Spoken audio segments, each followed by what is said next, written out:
Om Namo Bhagavate Vasudevaya. Om Namo Bhagavate Vasudevaya. Om Namo Bhagavate Vasudevaya. So, Hare Krishna, dear devotees, thank you very much for joining us. We're continuing with our talks on Bhagavad Gita and chapter 4. So, before we do that, I'd like to seek your good wishes and your blessings so that we can try to understand Krishna's wonderful song that he sung, the Bhagavad Gita, to Arjuna, and to please the Lord in doing so. So Gita Mahatmya, verse number 6 from the Padma Purana, we can recite this together. Sarvopanishado Gavo Dogha Gopala Nandana Partho Vatsa Vasudevokta Dudam Gitamrata Maha. This Gita Upanishad, Bhagavad Gita, the essence of all the Upanishads, is just like a cow. And Lord Krishna, who is famous the cowherd boy, is milking this cow. Arjuna is just like a calf. Learned scholars and pure devotees are to drink the nectarian milk of Bhagavad Gita. Jai, Gomata again, Ki Jai. So Maitri Rishi Prabhu, you really brought the right mood with your kirtan today. So here, Bhagavad Gita is compared to Gomata, and Lord Krishna, the transcendental cowherd boy, Gopal, is milking this beautiful Gomata, and Arjuna is the calf drinking the milk, as we are also endeavoring to drink this nectar of the Bhagavad Gita. It's wonderful. Thank you very, very much. So just a quick summary of what we discussed yesterday, chapter 4. So Lord Krishna explained to Arjuna in the beginning of the chapter that he is again speaking this spiritual science because it has been lost. He originally spoke it to Vivaswan, and Arjuna questions him at this point. How is that possible that you can have spoken this transcendental science to Vivaswan, because he's senior by birth to you, he's sun god? And Krishna explains to him, Arjuna, that we both have had many births. I can remember all of mine, but you can't. And then Krishna very kindly explains why he comes to earth: to protect the devotees and destroy the miscreants and re-establish dharma and destroy irreligion. But the main reason is the text number 9 of chapter 4, Janma Karma Chame Devan Evmi Yavati Tattva Bhaktadina Janapana Nekti Mamati Swarajuna. That one who understands the transcendental nature of Krishna's appearance and his pastimes does not, upon leaving this body, take his birth again in this material world, but enters the spiritual kingdom. So that was one of the lessons that we also learned from the Bhagavad Gita first theme of this chapter, that we try to read Krishna book every single day, a little bit every day. And in that way, we'll get to understand Lord Krishna's pastimes. And the second theme was, as we surrender unto him, he will reciprocate with us. So the more steps we take towards him, many more steps he takes towards us. The initiative is on us because we're the ones who left his association. We have to rekindle, reconnect with him again. And we also talked about the 4 divisions of society and how he established this is this, but he's not affected by the 4 divisions. So the 2 remaining things we want to discuss today are the different types of action, karma, and also what is vikarma and akarma. Krishna explains this. And also we want to talk about the importance. Krishna discusses the importance of sacrifice or knowledge and taking shelter again of a spiritual master. So Bhavani, would you like to read the next few texts? Are you with us? Yeah. Yeah. Hare Krishna, Prabhuji. Hare Krishna, very good. Yeah. Text 16. Even the intelligent are bewildered in determining what is action and what is inaction. Now, I shall explain to you what action is, knowing which you shall be liberated from all misfortune. Text 17. The intricacies of action are very hard to understand. Therefore, one should know properly what action is, what is forbidden action is, and what inaction is. Text 18. One who sees inaction in action and action in inaction is intelligent among men, and he is in the transcendental position, although engaged in all sorts of activities. Text 19. One is understood to be in full knowledge, whose every endeavor is devoid of desire for sense gratification. He is said by sages to be a worker, for whom the reactions of work have been burned up by the fire of perfect knowledge. Text 20. Abandoning all attachment to the results of his activities, ever satisfied and independent, he performs no fruitive actions, although engaged in all kinds of undertakings. Text 21.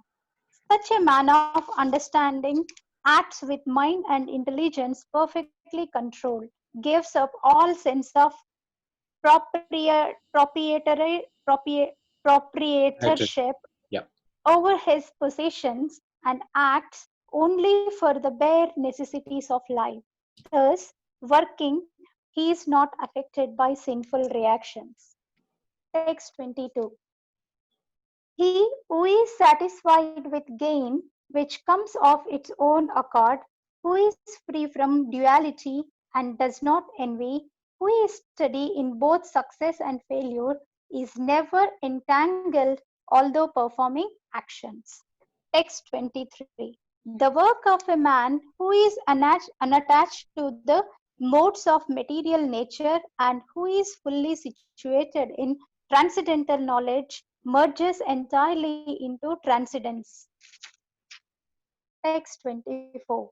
A person who is fully absorbed in Krishna consciousness is sure to attain the spiritual kingdom because of his full contribution to spiritual activities, in which the consumption is absolute and that which is offered is of the same spiritual nature. That's it. Thank you. So that's we chanted 8 or 9 verses, 9 verses. Yeah. Thank you very much, Bhavani. Your reading is very nice, very clear and crisp.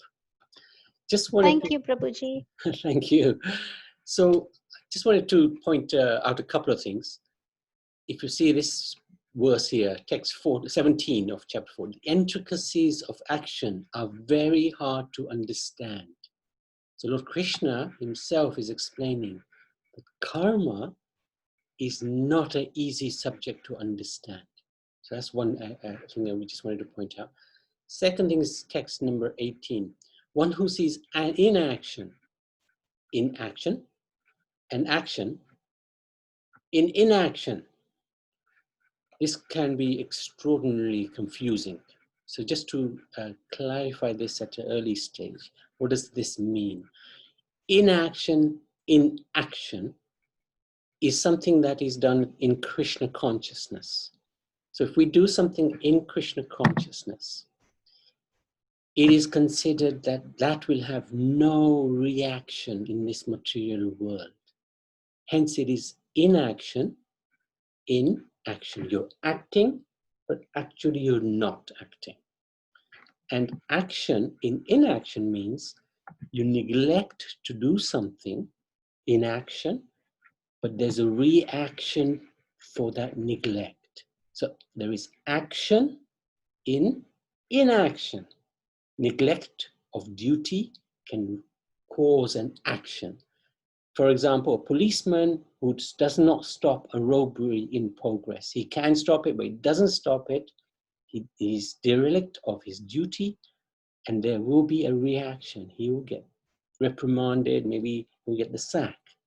he loses his job. So there's a reaction for that inaction. So I just wanted to mention those two things. Okay, summary of the word, the 9 verses that we read. Karma means action, and we generally refer to it as the universal law of nature, where every action is an equal and opposite reaction. So bad karma obviously will bring bad results, undesirable. But Lord Krishna also does explain that good karma will have its own reaction and will continue to bind us in this material world. It's not that he's advising not to do good karma, but it's to advise us that good karma also has a reaction for which we stay in this world. So the idea of the Krishna consciousness movement isn't to stop us from doing good karma. It's to do karma which will stop us from being entangled in this world. So beyond good and bad karma are those activities which are performed on the spiritual level. So these actions have no reaction, they yield no reaction. Ultimately, they free one from the anxieties of and entanglements of this world. This is called akarma. So bad karma is called vikarma. So bad actions will get bad karma back. Sinful actions will cause vikarma. Ordinary karma is just going to cause ordinary reactions. And then you've got akarma, where you're acting, but on a spiritual platform, and therefore there is no reaction. And we can give one example. Everybody likes to give food. If we see somebody hungry, we'd like to alleviate their hunger for that person. It's a natural reaction. So if you give somebody food, then there'll be a nice reaction. So we will someday get that food back as a reaction. But that means we're going to stay in this world to get that food back to us. However, if we give somebody prasadam, foodstuffs which have been offered to the Lord, which is spiritual food, which is none different from Krishna himself. If we give somebody prasad, then that act will not have a material consequence. It'll have a spiritual consequence, because we've given Krishna in the form of prasad to somebody. So we've elevated that person to a spiritual platform, because when somebody eats prasad, huge impact will take place for their existence. And we have donated, we've acted on a spiritual platform by giving that prasad, not something material or mundane. So that sort of hopefully explains the difference between akarma and karma. And as we discussed, Krishna says himself, the intricacies of karma are very difficult to understand. So what's the lesson? Lesson is, often in this world, in this life, we will come across a situation where we've been dealt with very badly, and perhaps a receiving end of rough justice. And we're feeling very aggrieved by other people's actions against us. So we become angry. This injustice, however, we can take it at a different level. We can understand that injustice is there because perhaps of our own previous actions, perhaps not even those actions in this life, but lives before this life. So the lesson really to learn from this, intricacies of karma are difficult to understand. We can't understand everything, why it's happening to us. But we can understand that this is because of something I've done in the past. So we take responsibility for our predicament, understanding that there's a reason for everything that happens. This will make us feel less bitter, and it'll make us better to cope, able to cope with what we are going through. And there is a couple of very nice examples of this. I don't know if any of you are young enough to remember Arthur Ashe, apart from Madhusudan, who's only 21, by the way. Arthur Ashe was the first black-bodied player to win Wimbledon. I still remember. He was phenomenal. I remember his tennis racket was absolutely humongous. Anyway, he suffered later on in his life. He died of cancer. And sometimes people would ask him, why has God selected you for such a bad disease? And his answer would be absolutely amazing. And we've got it here. He would say something like this: 50 million children start playing tennis all over the world, of whom only 5 million learn to play tennis. And of that, 500,000 play professional tennis. Perhaps 50,000 make it to a professional circuit, of whom 5,000 might make it to a Grand Slam. 50 reach Wimbledon. 4 get to the semi-finals, 2 to the finals. And when I was holding the cup, I never asked God, why me? So why today should I, when I'm in pain, should I ask God, why me? That's a very phenomenal example. I love this example. And Lord Ramachan, this was posted today by Amita Krishna very nicely. And it says, we have no right to ask when a sorrow comes, why did this happen to me? Unless we ask the same question for every joy that comes our way. That's Lord Ramachandra to Lakshman. That's when he was he was made to go. Or his father was obliged to send him to the forest for 14 years. And Lakshman was questioning, why is this happening? So this was the reply for Lord Ramachandra. Very suitable. And karma will always find us. You know, we might think we might escape karma, but you won't. It's, you know, the example is of the mother cow in a herd will find her little calf no matter where it is. So karma will eventually find us one way or the other. So, good point. Madhusudan Babu, would you like to share your realizations? Yeah, this has always been a topic that kind of confused me at times, you know, so I can understand when people feel, oh, what is good action, bad action, good karma, bad karma. But what, you know, we are a result of our previous karmas anyway. And what we will be in future will be the result of our karma now. But then there are some karma, it's just like, you know, gardener, you know, sows some seeds. There are some seeds that have already fructified, produced the results, and gone. There are some seeds which are just growing now and you're seeing the result of it there. And then some haven't even sprouted out yet. So like that, you know, we've, you know, karma for lifetimes, who knows, you know, what actions are going to come out and not come out. But then Krishna consciousness is a platform where we start to learn how to do activities which are on a spiritual level, and for which Krishna is trying to explain to Arjuna here. Obviously, he's saying that that action which is in Krishna consciousness doesn't produce any results.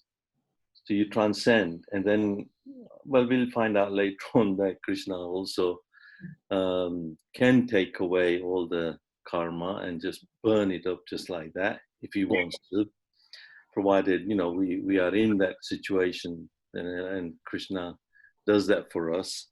We would love to.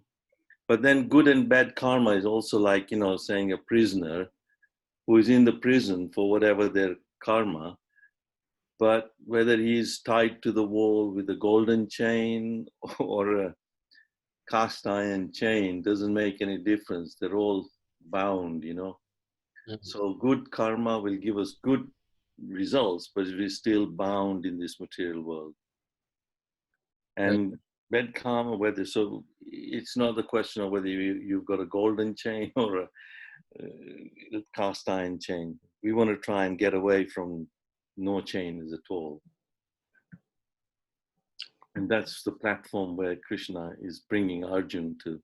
We have to try to understand that action. I hope that helps. Very good. That's my Thank you. realization. Yeah, thank you very much. Wonderful. Thank you. Thank you.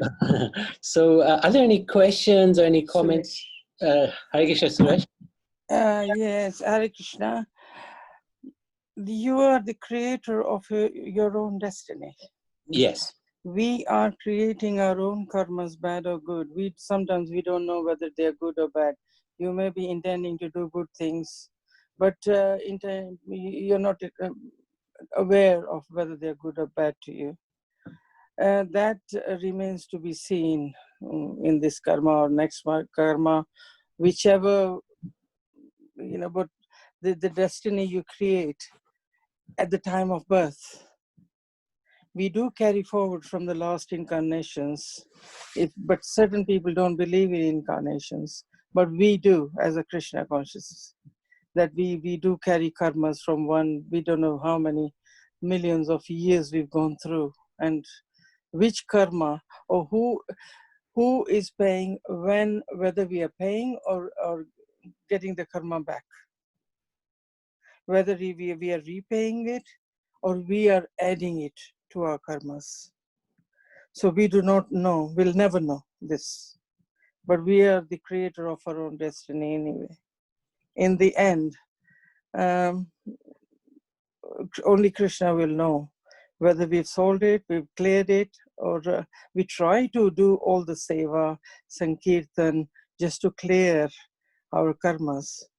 But in the end, we will never know unless our conscious, we just level it higher. Excellent point. And you've very nicely summarized this particular point. The intricacies of karma are very difficult to understand. This is what Krishna himself is saying. Very well put. Very well put. In fact, there is one pastime where Krishna demonstrates the intricacies. And that's when Dhritarashtra, the father of the 100 sons, or the Kauravas, he, at the end of the war, he questioned Krishna. He said, why did I have to see my 100 sons die on the battlefield?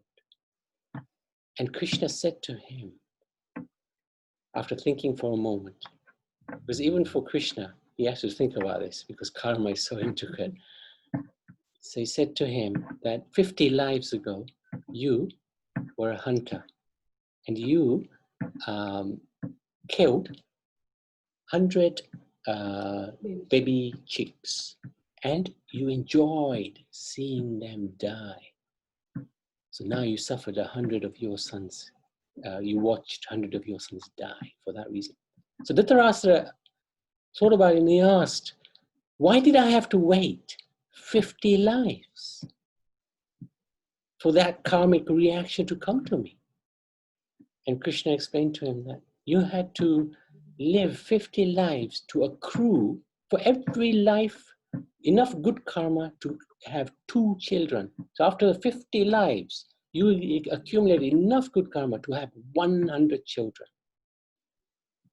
And this lifetime, you, as Madhusudan very nicely says, saw the fruit of your karma realize. It came true. So this is karma. It's very complex, as you said. We don't know why. Sorry, Prabhuji. He had to have 2 lives, 2 kids for every life. Yeah, he had to accumulate enough good karma to have 2 children every life. Okay. For 50 lives, he spent 50 lives accumulating enough good karma so that in his 50th life, he has 100 children. And that was wasted also.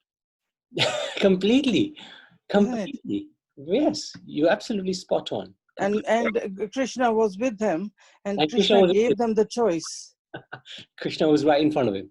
Absolutely. Yeah. And then he was so blind. Okay, even when you're blind, your third eye works. Yeah, he couldn't even see that, okay, Lord is giving me instructions whether to take it the right path or not. He still refused. Yeah, because Vidur was by his side, and Vidur is Yeah. Raj. Vidur was always advising him, give up this mean mentality towards the Pandavas. Can't you recognize Krishna? He is the supreme personality of Godhead. But Dhritarashtra was too engrossed in me, I, and mine.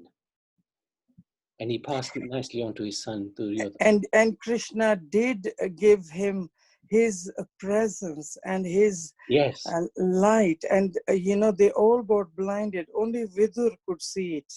only Vidur and Bhishma could see. Yeah, that's right. Yeah, and Bhishma. Only two people could see. The whole of that, whole of them were blinded. Imagine. I wish Krishna would come to me. He already has, Suresh. Thank you. Thank you. Oh, I would bestow him. Wonderful. So the lesson from this is, let's not feel injustice. If we go through bad karma, it's not that we welcome bad karma because we're not at that highly elevated stage. But when it does come and it's no fault of ours, we just take responsibility. Okay, it's meant to be. I'm not going to say to Krishna, why me? Why are you doing this to me, Krishna? Why does everything go wrong in my life because of you, Krishna? That mentality, that mood is really not a good basis for spiritual advancement.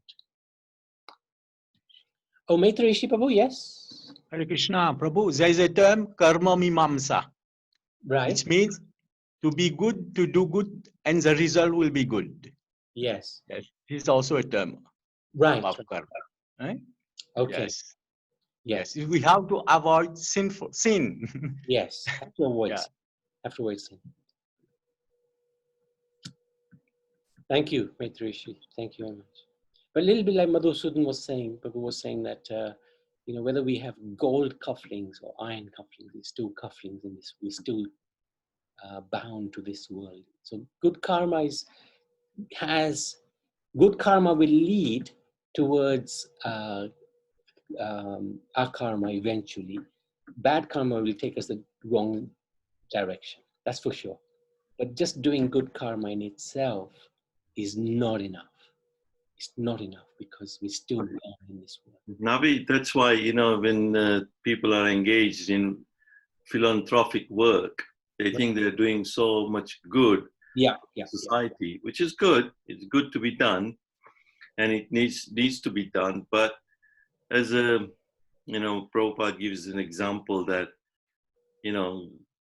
watering a plant just by watering the leaves is not good enough. And that will eventually kill the plant. Yeah. You have to go to the root. The root, and if you're watering the roots, then the whole plant thrives.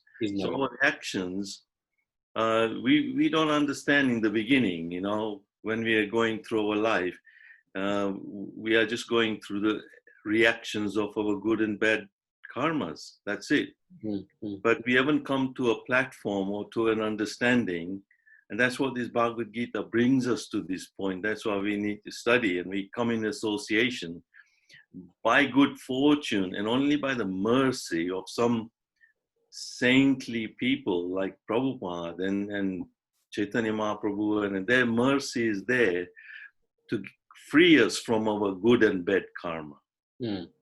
Bring us to a platform where we start to act in such a way that we don't get the reactions to the work, and then we are acting in Krishna consciousness. We are conscious. That's why the word conscious is there. Otherwise, most of the time we're doing all our activities half asleep anyway, like a robot. Yeah. Just doing actions and reactions and all that without thinking. Can you imagine a scene? Here's what Guru Maharaj once told me. Can you imagine a scene when somebody is standing outside a butcher's shop, looking at that piece of joint or whatever meat and thinking, I'm gonna cook this, how much will it cost me, which piece shall I go for? is that he's not even thinking what the consequences of his actions are going to be. Yeah. And that's how we're acting, half asleep. But that's why when we wake up, the spiritual path is to wake us up. And that's why the word Krishna conscious is. We're doing something consciously. We are awake.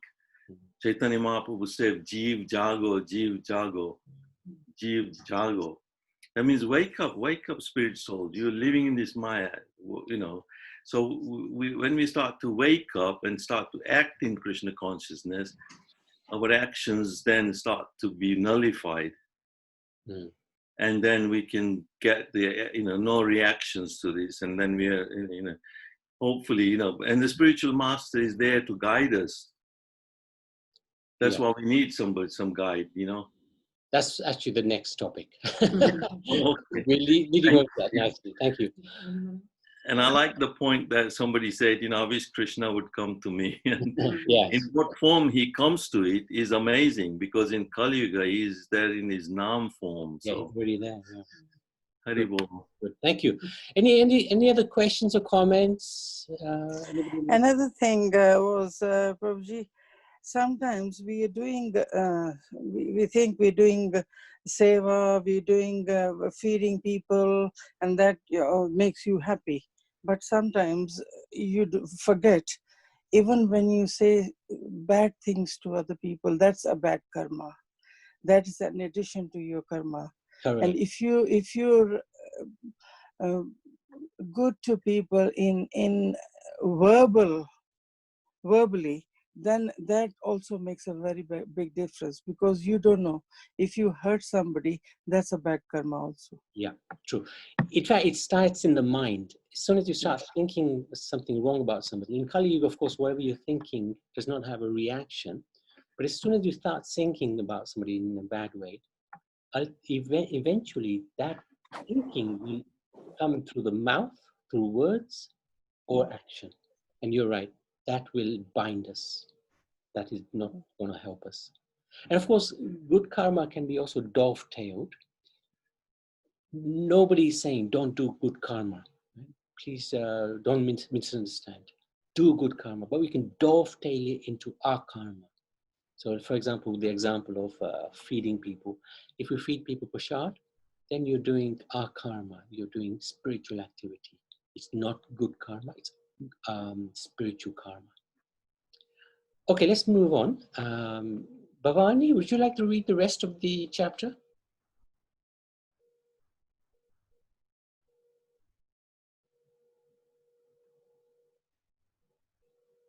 Or Sanjana? Yes. Oh, okay, Bhavani. Okay. Oh, It's text 25, right?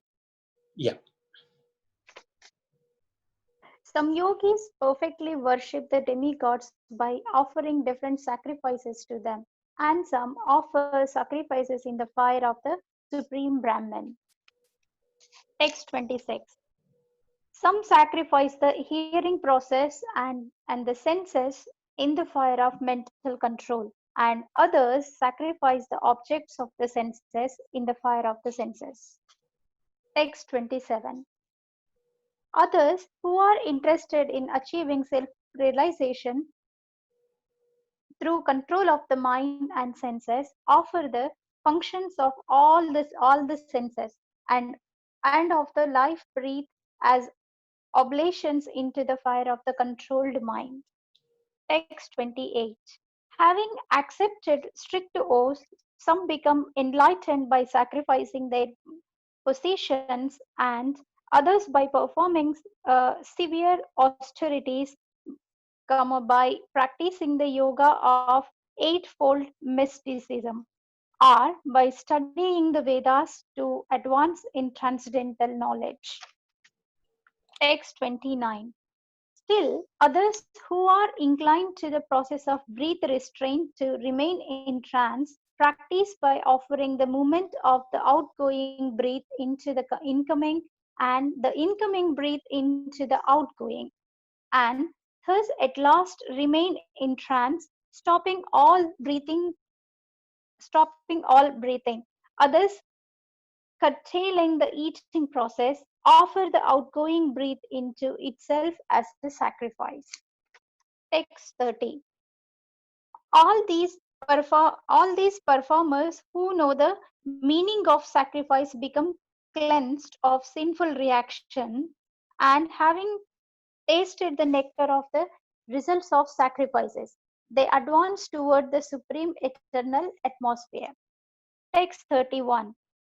Oh, best of the Kuru dynasty, without sacrifice, one can never live happily on this planet or in this life. What then of the next? Text 32. All these different types of sacrifice are approved by the Vedas, and all of them are born of different types of or work. Knowing them as such, you will become liberated. Text 33. O chastiser of the enemy, the sacrifice performed in knowledge is better than the made sacrifice of material possessions. After all, O son of Partha, all sacrifices of work culminate in transcendental knowledge. Text 34. Just try to learn the truth by approaching a spiritual master, inquire from him submissively, and render service unto him. The self-realized souls can impart knowledge unto you because they have seen the truth. Text 35. Having obtained real knowledge from a self-realized soul, you will never fall again into such illusion. For by this knowledge, you'll see that all living beings are but part of the Supreme, or, in other words, that they are mine. Text 36. Even if you are considered to be the most sinful of all sinners, when you are situated in the boat of transcendental knowledge, you'll be able to cross over the ocean of miseries. Text 37. As blazing fire turns firewood to ashes, O Arjuna, so does the fire of knowledge burn to ashes all reactions to material activities. Text 38. In this world, there is nothing so sublime and pure as transcendental knowledge. Such knowledge is the mature fruit of all mysticism. And one who has become accomplished in the practice of devotional service enjoys this knowledge within himself in due course of time. Text 39. A faithful man who is dedicated to transcendental knowledge and who subdues his senses is eligible to achieve such knowledge, and having achieved it, he quickly attains the supreme spiritual peace. Text 40. But ignorant and faithless person who doubt the revealed scriptures do not attain God consciousness. They fall down. For the doubting soul, there is happiness neither in this world nor in the next. Text 41. One who acts in devotional service, renouncing the fruits of his actions, and whose doubts have been destroyed by transcendental knowledge, is situated factually in the self. Thus, he is not bound by the reactions of work, O conqueror of riches. Text 42. Therefore, the doubts which have arisen in your heart out of ignorance should be slashed by the weapon of knowledge. Armed with yoga, O Bharata, stand and fight. Thank you very much. That's the end of chapter 4, Gyan Yoga. Thank you for reading that. And I felt like fighting when you finished stopping there, Bhavani. So thank you very much for reading that so nicely. So here we just see the difference between a faithful man and a faithless person. So text 39 and 40 are very interesting. And 42, the final text, is an amazing text because it talks about this weapon of knowledge.